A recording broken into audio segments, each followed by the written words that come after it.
वहाँ सर। अच्छा सर, आपको बताते चलिए।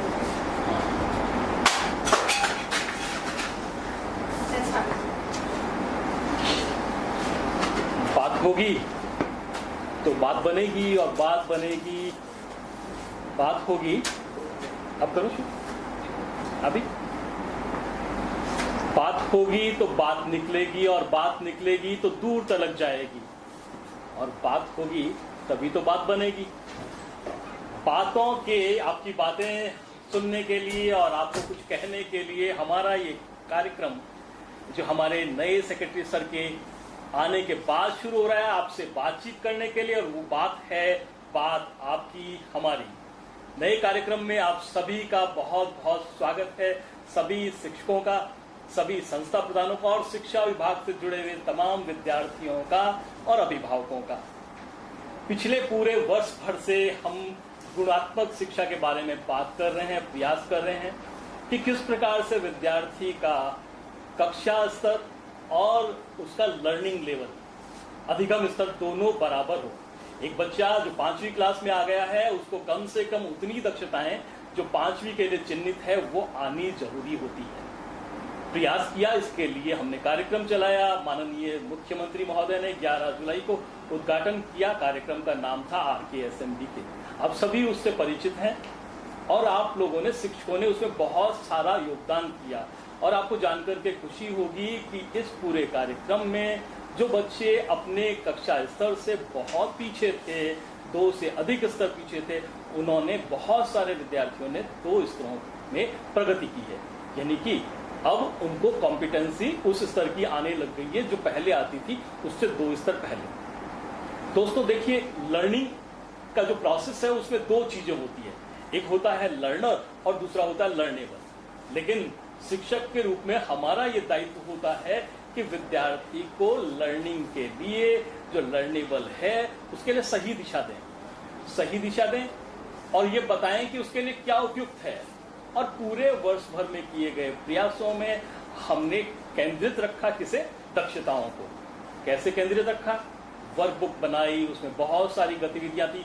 वर्कबुक की हर इकाई पर उस कक्षा स्तर में कौन कौन सी दक्षताएं हमें पढ़नी है, सीखनी है, वो चिन्हित की हुई है। देखिए, सीखना जो है वो पढ़ने से अधिक है। पढ़ते हैं हम तभी सीखते हैं, तो सीखने की प्रक्रिया में होता है आवश्यक गतिविधियां।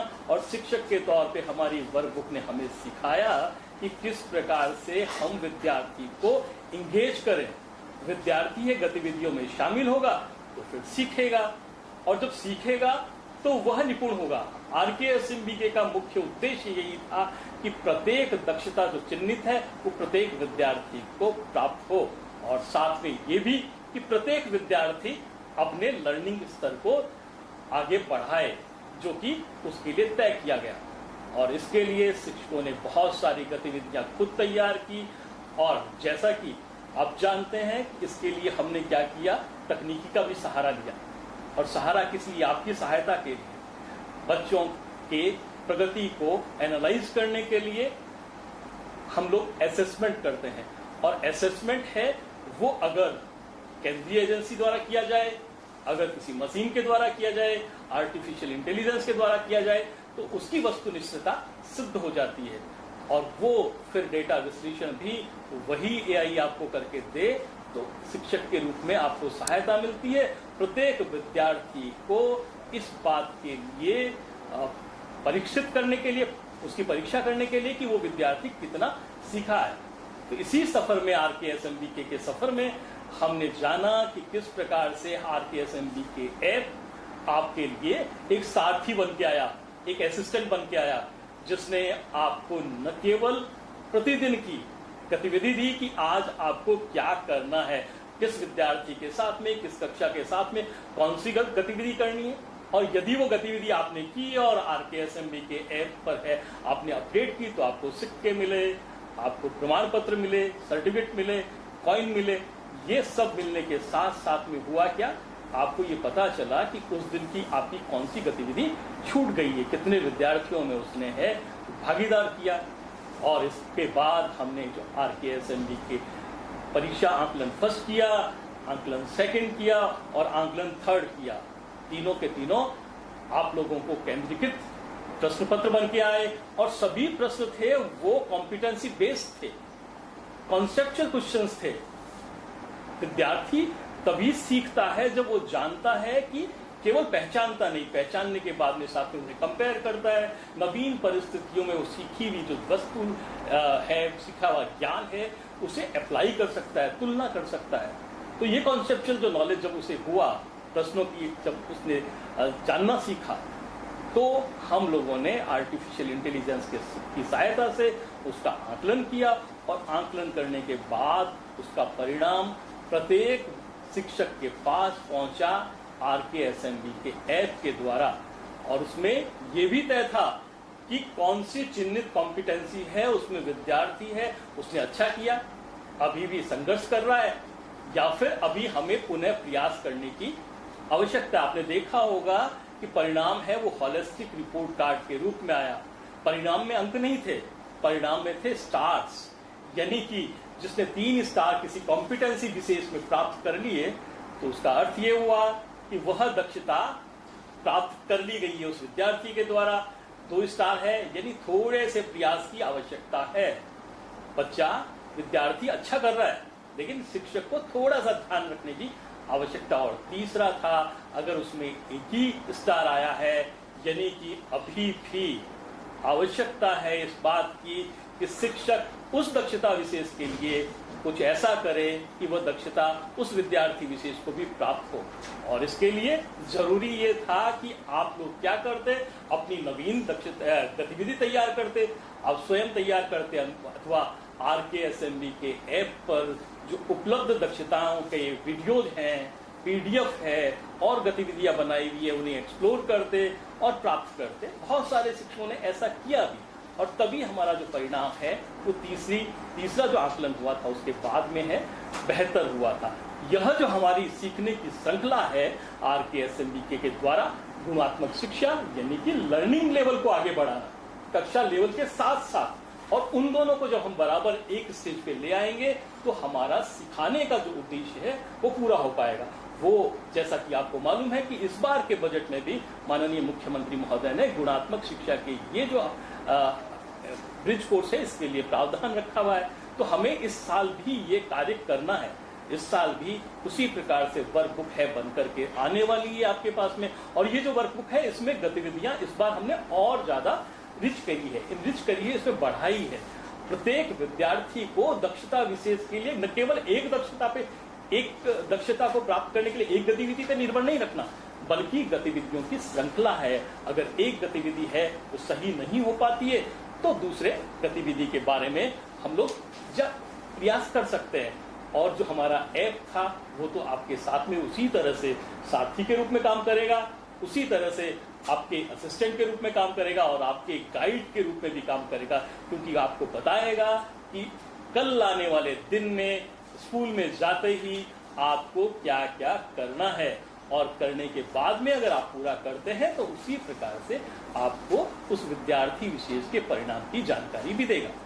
ये पूरे का पूरा जो हमारा गुणात्मक शिक्षा के लिए जो किया जाने वाला दक्षता आधारित शिक्षण का प्रयास है, इस प्रयास को आगे बढ़ाने का भी हमारा प्रयत्न है वो जारी है।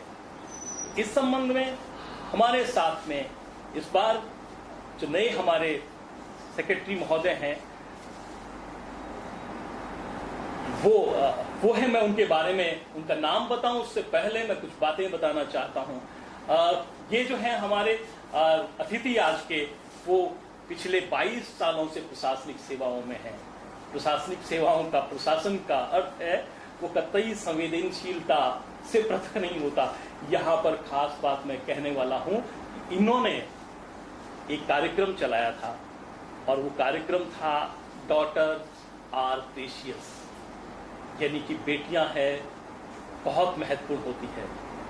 भ्रूण हत्या रोकने का इनका इंडिविजुअल लेवल पे किया गया प्रयास पूरे देश को ही नहीं बल्कि पूरे देश की जितनी भी बालिकाएं हैं, माएँ हैं, उनके लिए भी एक बहुत प्रेशियस कदम है वो होगा। एग्जैक्ट डाटा नहीं है, लेकिन ये कहा जा सकता है कि लाखों बच्चियां हैं, उनके इस प्रयास से कहीं न कहीं इस ज़मीन पे आज हैं और अपना नाम रोशन कर रही हैं। हमें इस बात पे और गर्व है कि जब ये NHM में, नेशनल हेल्थ मिशन में काम कर रहे थे, तब इन्होंने एक और कार्यक्रम चलाया था जिसका नाम था स्पर्श। स्पर्श है वो हमेशा है, वो आनंददायी होता है, परंतु यहाँ पर जब हम बात कर रहे होते हैं तो छोटी छोटी बच्चियों को जो मानसिक रूप से अभी पूरी तरह से विकसित नहीं होती, मनोवैज्ञानिक विकास के दौर में गुजर रही होती है, उन्हें मालूम नहीं होता है कि कौन सा स्पर्श है वो उनके लिए बेहतर है, कौन सा स्पर्श बेहतर नहीं है। यानी कि गुड टच, बैड टच और गुड टच, बैड टच के कॉन्सेप्ट को वहाँ रहते हुए इन्होंने चलाया और आज ये जो गुड टच, बैड टच का कॉन्सेप्ट है पूरे भारत भर में, और चूंकि हमारे साथ में, हमारे विद्यालयों में बालिकाओं की संख्या बहुत अधिक है और होनी भी चाहिए, क्योंकि बालिकाएं हैं वो न केवल एक परिवार को बल्कि एक दो परिवारों को है वो एक साथ विकसित करती है, हमारे देश के बेहतर भविष्य का निर्माण करती है। ऐसे हैं हमारे आज के अतिथि, हमारे सचिव महोदय नवीन जैन साहब। मैं उनका बहुत बहुत स्वागत करता हूं और उनसे आग्रह करता हूं कि हमारे इस कार्यक्रम में, जो कार्यक्रम है बात आपकी हमारी, तो आपकी बात क्या है सर, मैं आपसे आग्रह करता हूं नवीन जैन साहब। अरुण जी, आपका बहुत बहुत धन्यवाद। और YouTube के माध्यम से जो लोग हमसे जुड़े हुए हैं, जो शिक्षा विभाग के विभिन्न अधिकारी, विभिन्न टीचर्स जो आज हमें देख रहे हैं या आने वाले समय में इस वीडियो को देखेंगे, मैं आप सबका भी स्वागत करता हूं और मैं आपको भरोसा दिलाता हूं कि जो हमने ये प्रयास शुरू किया है, बात आपकी हमारी, इसमें आज हम अपनी बात कह रहे हैं और धीरे धीरे आपकी बात भी यहाँ तक पहुँचे, इसका हम प्रयास करेंगे। और आज ये हमारा पहला प्रयास है कि इस वेबिनार के थ्रू हम लोग अपने बीच में संवाद को बढ़ाएं, क्योंकि मुझे ऐसा लगा कि ये बहुत बड़ी दूरी बन जाती है कि किसी भी स्टेट में जो हज़ारों की संख्या में विद्यालय होते हैं और लाखों की संख्या में स्टाफ होता है, टीचर्स होते हैं, तो कहीं ना कहीं ये लगने लगता है कि सचिव तक, डायरेक्टर तक या बड़े अधिकारियों तक जो बहुत बेसिक बातें हैं स्कूलों के संबंध में, पढ़ाई के संबंध में, क्वालिटी एजुकेशन के संबंध में, वो बातें पहुंचाना बड़ा मुश्किल है। ये संवाद कैसे कायम हो, आज हम एक प्रयास कर रहे हैं और अगर आप लोगों का इसमें सहयोग रहेगा, आप लोगों की सकारात्मक प्रयासों से अगर हमें बल मिलेगा तो डेफिनेटली हम इसको लगातार जारी रखने का प्रयास करेंगे, ऐसा मैं आपको विश्वास दिला सकता हूँ। और हम चाहते हैं कि ये 2 वे कम्युनिकेशन होना चाहिए, 1 वे कम्युनिकेशन नहीं होना चाहिए। तो आप जब इस प्रोग्राम को देख रहे हैं तो आप बड़े आराम से कमेंट भी कर सकते हैं, लिख सकते हैं, जो कि हमारी टीम पढ़ेगी कि आप इस प्रोग्राम में किस प्रकार के टीचर्स को चाहते हैं कि हम इनवाइट करें, किस प्रकार के एक्सपर्ट्स को हम लोग इनवाइट करें। और ये पहला प्रयास है, तो डेफिनेटली अभी हम लोग सोच रहे हैं कि इसको 1 मंथ में 1 बार करें या 1 मंथ में 2 बार करें। तो जो भी आप लोगों की फीडबैक होगी उसके हिसाब से हम लोग चल सकते हैं। और इसको इंटरेस्टिंग बनाने के लिए इसमें और क्या किया जा सकता है, वो भी सुझाव आप लिख सकते हैं। अगर आपकी नज़र में कोई ऐसे हमारे टीचर्स हैं जिन्होंने की कोई एग्जाम्पलरी कार्य किया है, जो आप खुद सोचते हैं कि वाकई में इस तरह के वातावरण में बच्चों को आगे बढ़ाने के लिए, गांव के अंदर शिक्षा का माहौल बनाने के लिए, तमाम विपरीत परिस्थितियों के बावजूद अगर लोगों ने प्रयास किए हैं, तो आप इस बात से बिल्कुल एग्री करेंगे मेरी कि उनको एक रिकॉग्निशन मिलनी चाहिए। और वो यही हो सकती है कि वो हमारे यहाँ आएँ। अगर वो फिजिकली नहीं आ सकते हैं तो हम उनको नेट के थ्रू, दूसरे ऐप का इस्तेमाल करते हुए, चाहे ऑनलाइन वर्चुअल लें, लेकिन हम उनको लेना चाहेंगे, उनसे बातचीत करना चाहेंगे। और आप लोग भी अपनी बातें इसमें बता सकते हैं। हम बहुत सारी बातें, बहुत सारी डिमांड्स के बारे में हमेशा मिलते रहते हैं कि हमारी इस प्रकार की समस्याएं हैं, हमारी स्थापना संबंधी समस्याएं हैं, हमारी ट्रांसफर संबंधी या विभिन्न वेतन भत्तों संबंधी शिकायतों की बात हम हमेशा करते रहते हैं। तो डेफिनेटली वो सब बातें हम इस प्लेटफॉर्म पे नहीं करेंगे, क्योंकि ये एक पॉजिटिविटी का हम एनवायरनमेंट इसमें बनाना चाहते हैं। वो बातें हम हर बार, हर मीटिंग्स में लगातार पूरा दिन ऑफिस में बैठ के करते हैं। हम यहाँ पर बात करेंगे कि जो हमारा स्टेट है राजस्थान, उसमें जो लाखों की संख्या में बच्चे पढ़ते हैं, और फिर सारे अगर उनके परिवार वालों को मैं गिनूं तो करोड़ों स्टेक होल्डर्स हमारे हैं, जिनका कि उन बच्चों की पढ़ाई में सीधा इंटरेस्ट है कि अगर एक बच्चा परिवार का अच्छा निकलेगा, पढ़ाई में कुछ ऐसा कर लेगा, तो डेफिनेटली उस पूरे परिवार की दशा को और दिशा को वो बदल सकता है। तो इसके बारे में हम लोग बात करें। बहुत सारे प्रयास गत वर्षों में हुए हैं माननीय मुख्यमंत्री महोदय द्वारा 4 साल से ज़्यादा समय में शिक्षा के संबंध में बहुत ज़्यादा घोषणाएं की गई हैं, जिन पर की अमल भी हुआ है और जिनको लगातार लागू करने से स्कूल्स की संख्या में, स्कूल्स की क्वालिटी एजुकेशन में इम्प्रूवमेंट आया है, बच्चों को स्कूल के अंदर दिलचस्पी पैदा हुई है और समाज के हर सेगमेंट को ध्यान में रखते हुए काम हुआ है। तो आज मैं इस अपनी बात को यही विराम देते हुए, क्योंकि मैं आपसे और भी बात करूंगा, लेकिन मुझे लगता है कि अब समय हो गया है कि मैं आपका परिचय आपके ही बीच से 2 लोगों से करवाऊं और उनमें से जो दोनों लोग हैं उनमें से एक व्यक्ति से मैं स्वयं मेरे उदयपुर प्रवास के दौरान गत माह मिला था और मैं उनसे बहुत प्रभावित हुआ और मैंने तय कर लिया कि जब ये प्रोग्राम डिज़ाइन हो रहा था कि मैं इनसे आपको भी रूबरू कराऊंगा, क्योंकि इनसे मुझे भी प्रेरणा मिली है और मुझे लगता है कि आप में से भी बहुत सारे लोगों को इनसे प्रेरणा मिलेगी। तो मैं सीधा उन्हीं से आपका परिचय कराता हूं। तो हमारे बीच में दुर्गा राम जी हैं, जो ग्रेड 3 सोशल साइंस के टीचर हैं और अभी परगियापाड़ा फलासिया उदयपुर में आप कार्यरत हैं GUPS में। और इनके कार्य के बारे में जब मुझे पता चला, मैंने मिलने की इच्छा जताई और ये उदयपुर SCRT में मुझसे मिलने के लिए आए। हमारे बीच में बहुत देर तक बातचीत हुई, मेरे पास समय था और इनकी बहुत सारी बातों ने मुझे प्रभावित किया। और निश्चित रूप से आप में से जो उदयपुर में काम करते हैं या हमारे साउथ राजस्थान में काम करते हैं वो लोग इनसे परिचित भी होंगे, लेकिन आज मौका है कि राजस्थान और इस कार्यक्रम को देखने वाले बहुत सारे लोग भी इनसे परिचित हों।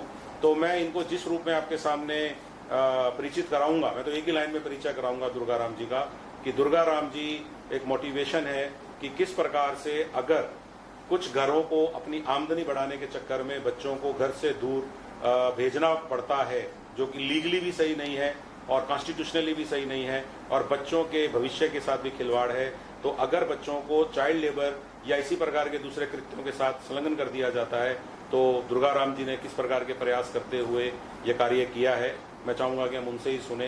तो दुर्गा राम जी, आपका मेरे ऑफिस में हमारे इस कार्यक्रम में बहुत बहुत स्वागत है। Thank you sir. तो आप अपने काम के बारे में थोड़ा हमारे लोगों को बताएं जो हमें सुन रहे हैं। सर, मेरी जहाँ पोस्टिंग है वो राजस्थान का सबसे साउथ जगह है और पूरा ट्राइबल इलाका है। वहाँ एक बाल तस्करी और बाल मजदूरी बहुत बड़ी समस्या है वहाँ की। मैं पिछले 14-15 वर्ष से इन छोटे बच्चों को बाल तस्करी और बाल मजदूरी से बचा के वापस एजुकेशन से जोड़ने का कार्य कर रहा हूँ।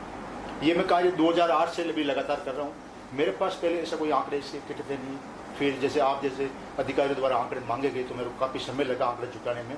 लगभग 800 से प्लस ऐसे बच्चे हैं जिनको हमने रेस्क्यू करके वापस, वो भी इंडिया के कई स्टेट से जैसे राजस्थान, गुजरात, महाराष्ट्र, आंध्रा, इन जगहों से रेस्क्यू करके वापस एजुकेशन से जोड़ा है और लगभग 70% से ज़्यादा बच्चे आज एजुकेशन से जुड़े हुए हैं और पढ़ाई कर रहे हैं। सर, देखिए, बहुत अच्छी बात है कि इन्होंने एक टीचर के दायरे से निकल के एक सोशल रिफॉर्मर की तरह काम किया है और बहुत सारे परिवार अवेयरनेस की कमी के चलते हुए या उनके परिवार के अंदर इस प्रकार के, उनके गांव में इस प्रकार का वातावरण होता है कि उनको पता नहीं लगता है कि किस प्रकार से वो किस कम उम्र में बच्चों को किसी काम धंधे के साथ जोड़ रहे हैं, जबकि वही बच्चा अगर शिक्षा प्राप्त करके तो सरकार के द्वारा दी हुई सारी सुविधाओं का फायदा उठाए तो बहुत कुछ कर सकता है।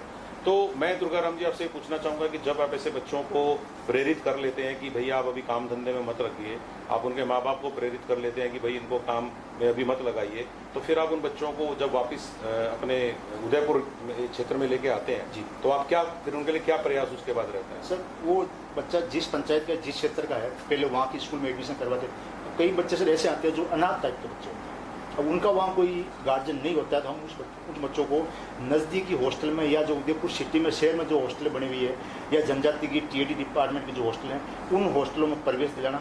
और जो बच्चे या तो हॉस्टल में प्रवेश लिया उनका, या जो बच्चों को घर के नज़दीक हॉस्टल स्कूल में एडमिशन करवाया, उन बच्चों की मैं पर डे मॉनिटरिंग करता हूँ। चाहे मैं फिजिकली वहाँ जाके मिलूँ या किसी से कॉल के द्वारा बात करूँ, मैं काफ़ी 2-3 महीने तक उन बच्चों की मॉनिटरिंग करता हूँ ताकि बच्चा वापस उन चीज़ों में नहीं घुसे और अपनी पढ़ाई को कंटिन्यू करे। तो आप जब इस प्रकार के बच्चों को मिलते हैं, जब ये बच्चे एक पर्टिकुलर माइंडसेट से काम करने चले गए स्टेट से बाहर और फिर आप इनको पढ़ाई से जोड़ते हैं, तो इसमें कई प्रकार की चुनौतियों का सामना करना पड़ सकता है क्योंकि ये आसान प्रक्रिया नहीं है। तो कोई चुनौती आपको ध्यान में आ रही होगी, किस प्रकार की चुनौती इसमें होती है? इसमें चुनौती कई तरह की। पहली चुनौती हो जाती है बच्चों से, क्योंकि बच्चा जैसे अगर कंटिन्यू 6 महीने काम करने चला गया तो वो पढ़ाई से काफ़ी दूर हो जाएगा, वो वापस समाज की या एजुकेशन की मुख्य धारा में आने से कतराता है। तो उसको पता है कि उसके जो साथी थे वो काफ़ी आगे जा चुके, वो उनसे पीछे हो जाएगा। अब वो स्कूल में जाएगा तो लोग उसकी मजाक बनाएंगे। तो पहले उन बच्चों को मोटिवेट करता हूँ, बेटा तुम्हारे लिए कोई समस्या नहीं है, आप हफ्ते 10 दिन स्कूल में आइए, आपको कोई पढ़ाई का प्रेशर नहीं है। जब आप बिल्कुल अपने को सहज महसूस करें उसके बाद हम आपकी पढ़ाई शुरू करेंगे।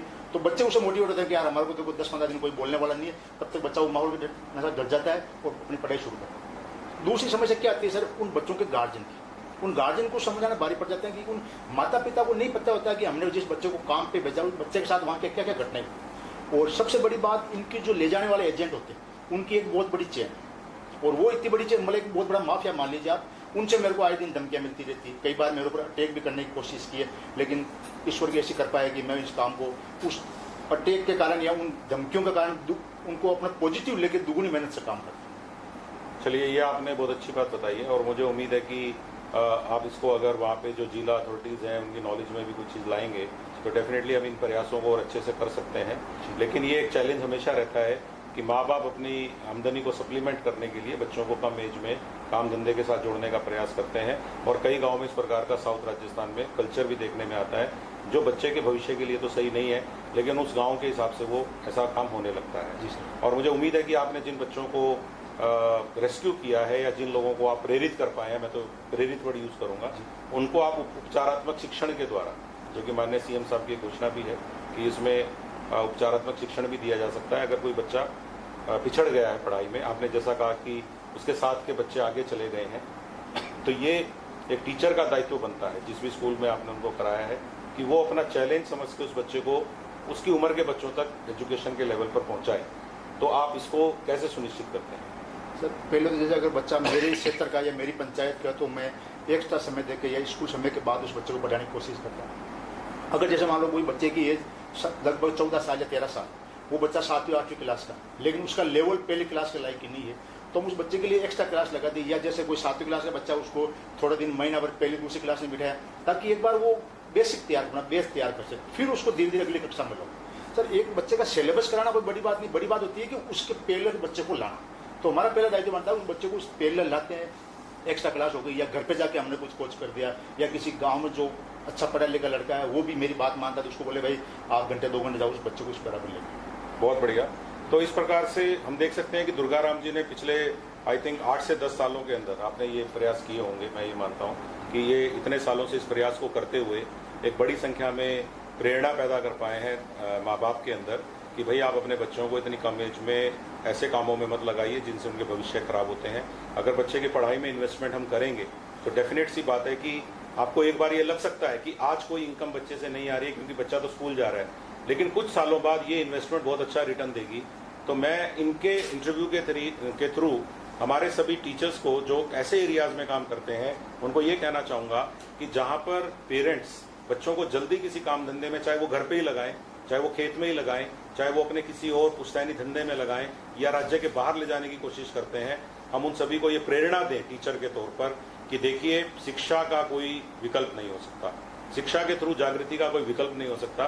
तो दुर्गाराम जी जो प्रयास ये कर रहे हैं, तो मैं ये भी जानना चाहूँगा दुर्गाराम जी, आप फलासिया एरिया में काम करते हैं, आप कहाँ से संबंध रखते हैं, मतलब आप कौन से जिले से बिलोंग करते हैं? सर वैसे आई एम इंडियन, पूरा भारत मेरा देश है, लेकिन फिर भी अगर बेसिक मेरा नेटिव प्लेस या जन्म स्थान राजस्थान में नागौर जिले में सर, देवनाथ तहसील में। तो बहुत ये मेरे ख्याल से इंस्पायरिंग बात है। मेरे ख्याल से ये बात नोट करने लायक है कि नागौर से में पैदा हुए एक हमारे अध्यापक जो कि फलासिया की बेल्ट में काम करते हैं उदयपुर में, और वो उदयपुर के माँ बाप को अपना घर का सदस्य मानते हुए उनके बच्चों को आगे बढ़ाने के लिए प्रयास करते हैं, उनको पढ़ाई से जोड़ते हैं।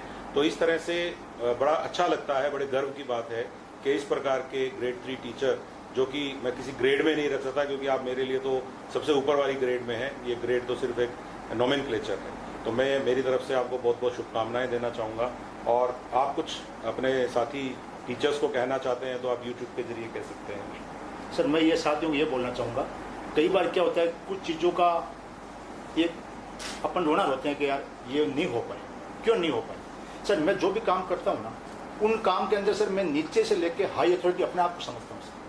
क्वेश्चन भी मेरे पुटअप होते हैं, उनका आंसर भी देता हूँ, यानी कि मेरे जो काम होता है उसमें कोई समस्या नहीं आता, उस समस्या का समाधान ही मैं निकालता। और सर एक शिक्षक ऐसा पैसा है जो किसी के दबाव में या अंडर में आके काम नहीं करता, वो अपना आप स्वतंत्र रूप से काम कर सकता है। एक टीचर जो चाहे वो काम कर सकता है, क्योंकि सोसाइटी से ज़्यादा अटैचमेंट टीचर का होता है। एक टीचर अगर मान लो बच्चे को, या गाँव क्या होता है सर, गाँव में अमूमन टीचर की बात हर व्यक्ति मानता है और रेस्पेक्ट भी किया जाता है।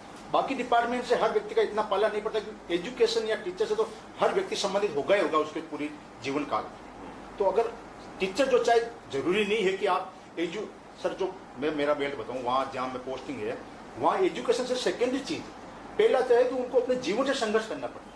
तो जीवन से संघर्ष करने के बाद उनको एजुकेशन, अगर आप उन लोगों को जीवन के संघर्ष में अगर हेल्प करेंगे कि भाई आज एजुकेशन की आने वाले टाइम में क्या अहमियत होने वाली है, तो वो अपना आप संघर्ष कम हो जाएगा और वो ज़्यादा से ज़्यादा लोग एजुकेशन से जुड़ पाएंगे। सर कोई भी अपन अलग प्रयास करेंगे ना, तो ही उन लोगों पर आप उस चीज़ में अपन बच्चों को या माता पिता को एजुकेशन के प्रति जागरूक कर पाएंगे। उसके लिए आप सबसे पहले उन माता पिता को जागरूक कीजिए, उनके घर जाइए। जैसे सर मैं बताइए, आप जैसे भी जो ये सिटीज या चाइल्ड ट्रैकिंग सर्वे हुआ था, ये सरकार ने तो सर्वे बाद में कराया था, उससे पहले मैंने 2008 में अपने बेस पर सर्वे कर लिया था। शायद ये सर्वे तो 2011-12 में कुछ समथिंग हुआ था। मैंने अपने बेस पर सर्वे किया, भाई इस गांव में इतना कम नामांकन क्यों है राजस्व गांव होने के बाद। तो लोगों से मिलना हुआ तो लोगों ने बोला साहब हमारे साथ ये समस्या है। फिर उस समस्या, मैं उसको समस्या नहीं मानता, मैं उसको मानता हूँ यार ये तो अच्छी बात है, चैलेंज मिला है, अपने को नया काम करने को सीखने को मिलेगा, और उस समस्या का समाधान मैं निकालता हूँ। उन लोगों को जागरूक करना एजुकेशन के प्रति। और इतना हुआ है सर, आज 90% केसेज उस इलाके में ये बाल तस्करी के रुक चुके हैं और माता पिता इतने जागरूक हो गए हैं तो बच्चों को भेजना ही बंद कर दिया। बहुत बढ़िया। तो मैं ये मानता हूँ कि दुर्गाराम जी ने जो अभी हमारे साथ बातचीत की है, इससे हमें ये सीखने को मिलता है कि हम लोग कई बार अपने आप को दायरों में बांध लेते हैं, हम हमारे रोल को बड़ा लिमिट कर लेते हैं। हम सबको बड़ा अच्छा लगता है कि मैं एक लिमिटेड क्षेत्र में एक लिमिटेड सा काम करूं, अपने आप को एक कमरे तक या एक स्कूल की बिल्डिंग तक सीमित कर लूं, एक गांव से आगे नहीं सोच पाऊं। तो शायद उस सोच को इन्होंने तोड़ा है और ये काफ़ी प्रेरणा के स्रोत हैं, मेरे लिए भी प्रेरणा के स्रोत हैं और डेफिनेटली सुनने वाले देखने वालों के लिए भी प्रेरणा के स्रोत होने चाहिए। और मैं यही कहूँगा कि इनको और शक्ति मिले और ये काफ़ी लोगों को प्रेरित करें और इनके द्वारा जोड़े गए बच्चे देश का नाम, हमारे स्टेट का नाम रोशन करें। तो अब मैं आपके सामने इंट्रोड्यूस कर रहा हूँ हमारी जो आज की सेकंड टीचर हैं, जिन्होंने कि अपने क्षेत्र में बहुत अच्छा काम किया है। इनका नाम है डॉक्टर वर्तिका गुलाटी और मुझे आपको बताते हुए खुशी है कि डॉक्टर वर्तिका जो हैं इन्होंने पीएचडी किया है मैथ्स के अंदर और इनका रिसर्च वर्क जिसके लिए इनको पीएचडी अवार्ड हुई है वो फ्रैक्शनल डायनेमिक्स में है। इतने लर्नेड टीचर हमारे बीच में है। अब मैं आपको अगर ये बताऊंगा कि आप जयपुर में चाकसू एरिया में तुमली का बास में ग्रेड 3 टीचर हैं तो मुझे बहुत अच्छा तो नहीं लगेगा, लेकिन मैं ये कहूँगा कि अगेन ग्रेड्स में हम क्यों बंधे, हम तो अपनी काबिलियत से देखे जाएं, हम हमारे जज्बे से देखे जाने चाहिए। उससे कोई फर्क नहीं पड़ता कि आपको भगवान ने अगर बहुत बड़े ग्रेड में रख भी दिया है, लेकिन अगर आपका अपने स्टेट के लिए जज्बा नहीं है तो वो कोई मैटर नहीं करता। लेकिन अगर काम करना चाहे तो किसी भी ग्रेड में रह के आदमी अपना नाम कमा सकता है। तो इस प्रकार के टीचर्स को देख के बहुत गर्व होता है। आपके इंटरनेशनल जर्नल्स में 5 पेपर पब्लिश हुए हैं। इसके अलावा इन्होंने असेसमेंट्स को कंप्यूटराइज करने में या उनको कहीं ना कहीं बहुत ही आधुनिक तरीके से टेक्निक से जोड़ने के लिए भी अपना कंट्रीब्यूशन किया है। एक बात मैं आपको और बताना चाहूँगा कि आप दीक्षा प्लेटफॉर्म से तो सारे परिचित हैं, उसमें ऑडियो बुक्स और वीडियो कंटेंट बनाने का काम होता है। उसमें भी आपका 1st से 5th क्लास के मटेरियल को बनाने में काफ़ी सारा योगदान रहा है, क्योंकि प्राय हर आदमी की आदत होती है, मैंने थोड़ी देर पहले भी कहा था कि हम दायरों में बंध के काम करते हैं। हम चाहते हैं कि हमारा दिन भर में काम कम से कम हो, मुझे ज़्यादा आराम मिल जाए, मैं घर पे ज़्यादा रह जाऊँ। लेकिन शायद डॉक्टर वर्तिका एक और अपवाद है जो हमारे सामने बैठी हुई हैं। अब मैं इन्हीं से चाहूँगा कि ये बताएं कि इनका जो ये मैथ्स में इंटरेस्ट है और इन्होंने किस प्रकार से मैथ्स को अपनी पावर बना के बच्चों के लिए इसका इस्तेमाल किया। नमस्ते सर, सभी को नमस्कार। गणित एक ऐसा विषय है जिसके लिए मैं ये कहती हूँ कि गणित कोई किसी कवि की कल्पना नहीं है, लेकिन किसी सुंदर कविता से कम भी नहीं है। जब मैंने गणित को पढ़ाना शुरू किया तो पता चला कि हाँ, विद्यार्थियों की समाज में एक पंच लाइन बनी हुई है कि गणित से सभी भय खाते हैं। तब मुझे ऐसा लगा कि ऐसा क्यों है, गणित में ऐसी रोचकता को ढूंढा जाए कि हमारे बच्चे गणित से डरे नहीं, बल्कि वे स्वयं अभ्यास करें, स्वयं सीखने के लिए आगे बढ़ें। और यदि हम एक और रिसर्च को देखें तो हमारे देश से गणित में रिसर्चेस बहुत कम जो हैं वर्ल्ड वाइड लेवल पर बहुत कम पहुंच रही हैं। तो यह भी देखने में आया कि 10th क्लास के बाद बच्चे गणित विषय लेना ज़्यादा पसंद नहीं करते हैं। तो मुझे ये ऐसा अंदर से फीलिंग हुआ सर कि क्यों ना गणित को उस रूट लेवल से ही इतना रोचक बना दिया जाए कि बच्चा गणित को एक सामान्य कविता जैसे गाते हैं, एक उस तरीके से उसके में रच बस जाए गणित, और वो आगे चलकर 10th के बाद भी बच्चे गणित को लें और उसमें अपना इंटरेस्ट दिखाएं, आगे अपना उस चीज़ को बढ़ाते चलें। क्योंकि जब वे 10th के बाद जब 11th-12th किसी अदर सब्जेक्ट से कर लेते हैं और फिर कंपटीशन एग्जाम्स देते हैं, तो फिर उनको वापस गणित की ही आवश्यकता होती है। तो क्यों ना ऐसा काम किया जाए कि गणित दैनिक जीवन में नहीं ढूंढी जाए, बल्कि दैनिक जीवन में गणित सभी जगह है, ऐसा बच्चे को बता दिया जाए। बहुत अच्छा, आपने एक तरह से टीचिंग के मेथड पे बात की कि टीचर की ड्यूटी बनती है कि वो अगेन अपनी लिमिट को तोड़े, सब्जेक्ट की बारीकियों को बच्चों तक सरल से सरल तरीके से वो पहुंचाने का प्रयास करे। तो मैथ से मैं भी डरता था, मैं यहाँ पे ये बात कहने में मुझे कोई हर्ज नहीं है, इवन मेरे लिए भी मैथ से बहुत समय तक बहुत प्रॉब्लम रहा था। अगर मुझे भी शायद आपके जैसे टीचर मिलते तो मैं और अच्छा कर लेता।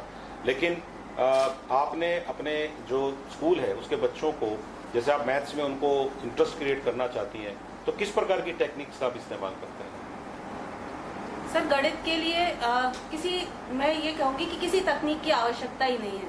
आप जब कक्ष में प्रवेश करते हैं और किसी भी विषय वस्तु को पढ़ाना शुरू करते हैं, तो आपकी सराउंडिंग्स में स्वतः ही आपको वह चीज़ें मिल जाती हैं। एक बार मैंने कक्षा में प्रवेश किया और मूंगफली की खुशबू आ रही थी। मुझे बीजगणित पढ़ाना था।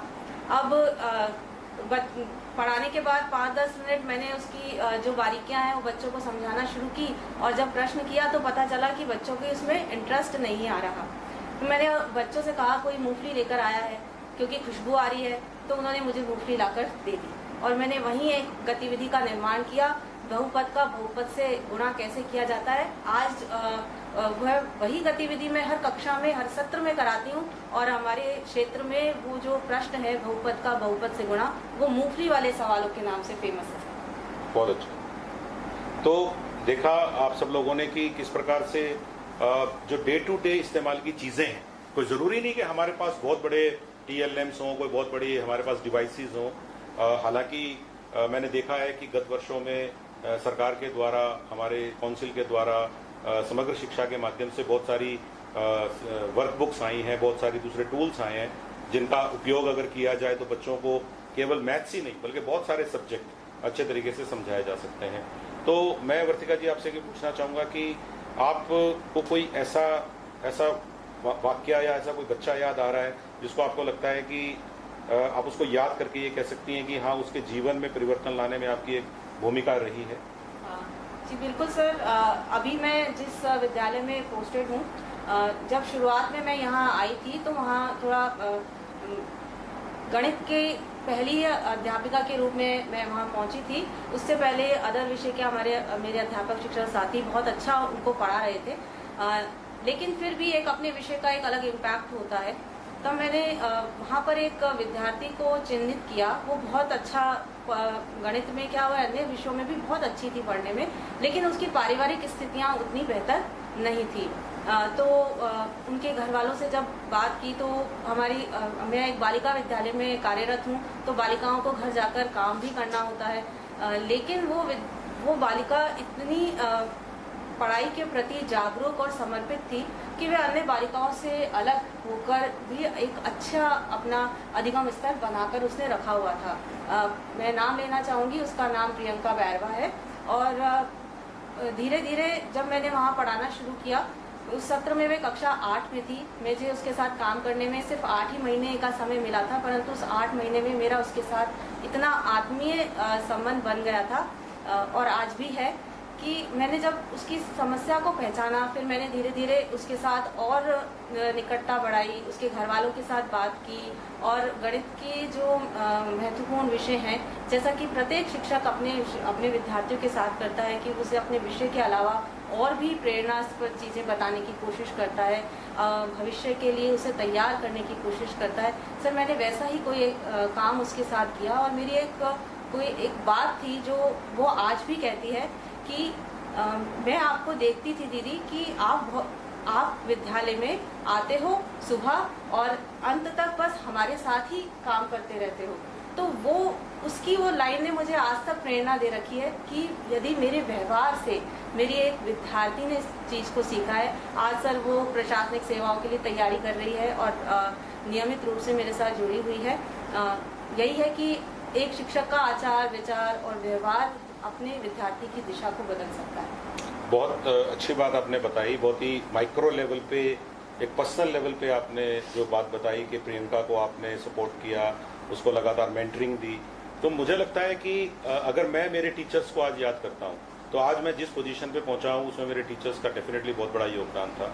आप सब जिस पोजीशन पे पहुंचे हैं, जिस भी ग्रेड में आप आज काम कर रहे हैं या भविष्य में जो भी आप बनेंगे, उसमें आपके टीचर्स का योगदान है। अगर हमारे टीचर्स ने हमें प्रॉमिस नहीं देखा होता, हमें स्कोप नहीं देखा होता, उन्होंने अगर हमारी समय पे मदद नहीं की होती, तो हम लोग आपस में आज एक दूसरे को देख नहीं रहे होते। या तो आप नहीं होते उस तरफ या इधर मैं नहीं होता। तो इसलिए टीचर्स की मेंटरिंग का बहुत बड़ा इफेक्ट होता है। हम में से कई लोग अनफॉर्चुनेटली ये सोच लेते हैं कि क्वालिटी एजुकेशन का मतलब है बहुत अच्छी बिल्डिंग, बहुत अच्छे डिवाइसेस, बहुत बड़ा टीवी लगा हो, बहुत सारा कंटेंट होना चाहिए, बहुत सारा इंटरनेट होना चाहिए। हाँ, ये सब चीजें हो तो बहुत अच्छा है, ये सारी चीजें होने में कोई बुराई नहीं है। लेकिन मैं सोचता हूं कि कंटेंट से ज्यादा इंपॉर्टेंट है इंटेंट। इंटेंट का मतलब है इच्छा शक्ति। अगर मेरी इच्छा शक्ति नहीं है तो कंटेंट पड़ा रह जाएगा, चाहे वो किताब के रूप में पढ़ा हो, चाहे वो कंप्यूटर के रूप में पढ़ा हो।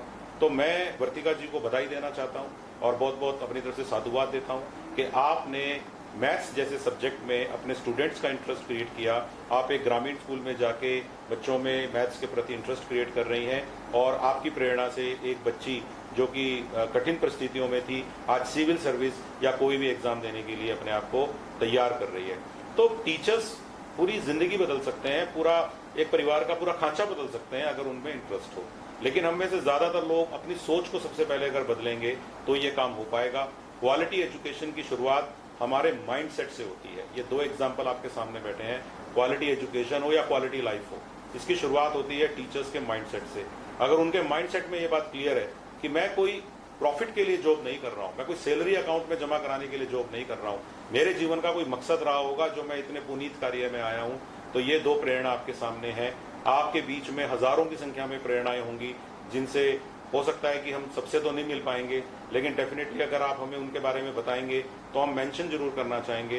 क्योंकि कुछ टीचर्स के बारे में मैं तब भी जानता था जब मैं इस विभाग में भी नहीं था, मैं अन्य रोल्स में था। एज ए कलेक्टर जब हम काम कर रहे थे जिलों में, कुछ टीचर्स के बारे में हम सुनते थे कि साहब ये पौधे किसने लगाए, कि साहब 15 साल पहले इन प्रिंसिपल साहब ने ये सारे पौधे लगाए जो आज वृक्ष के रूप में है।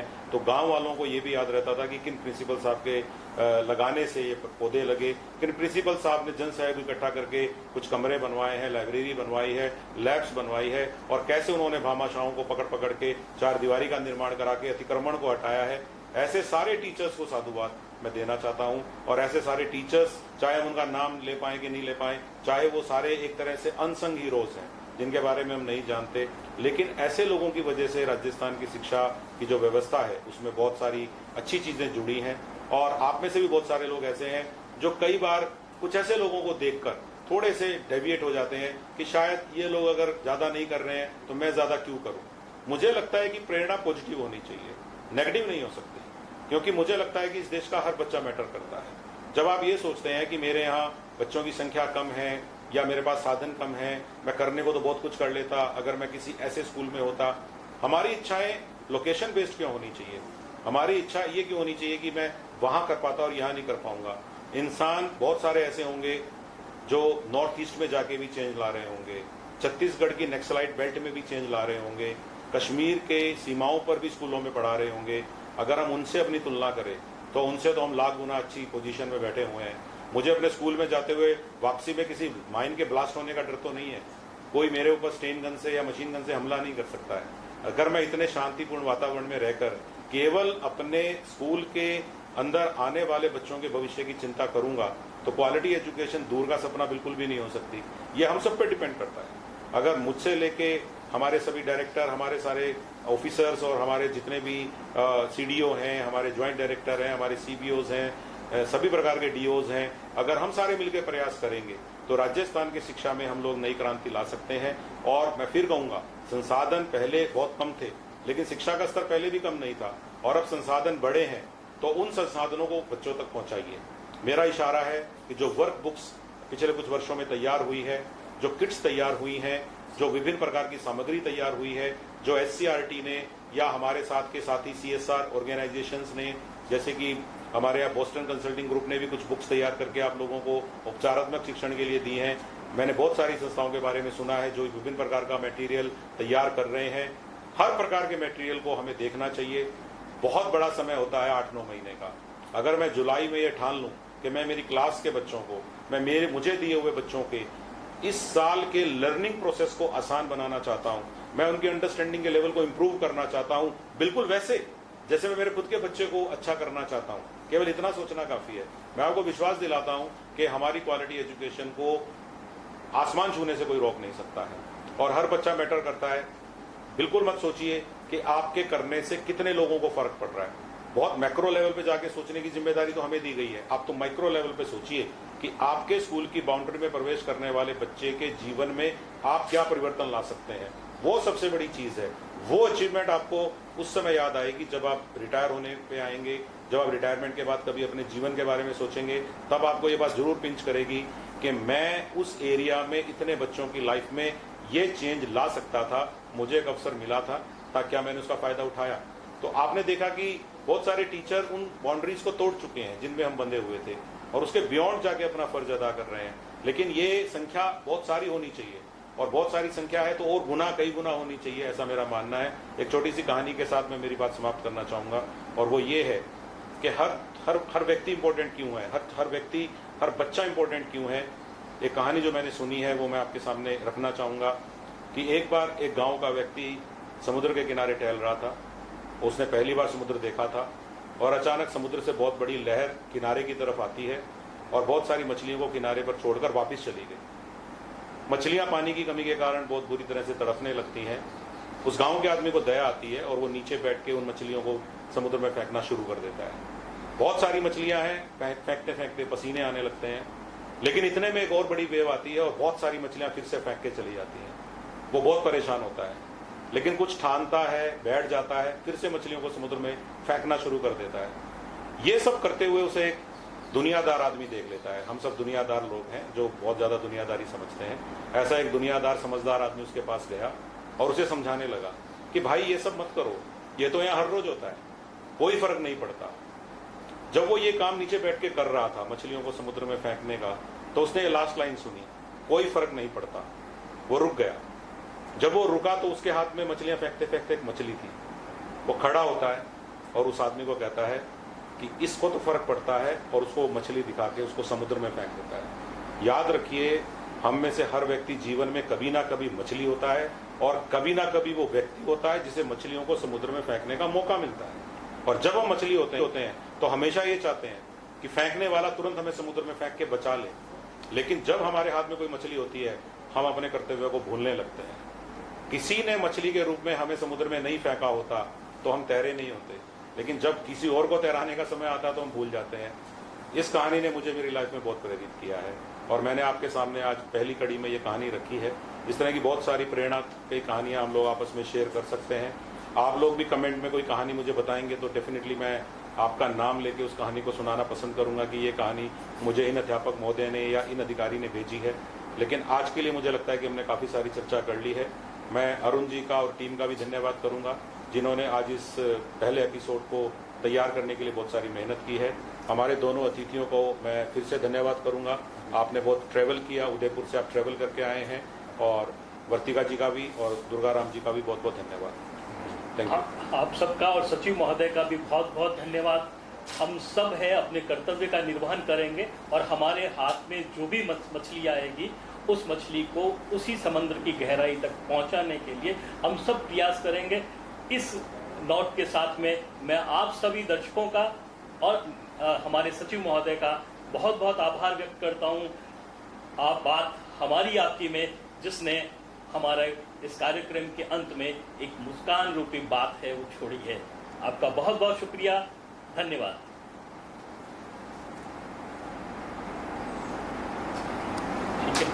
Thank you. Thank you.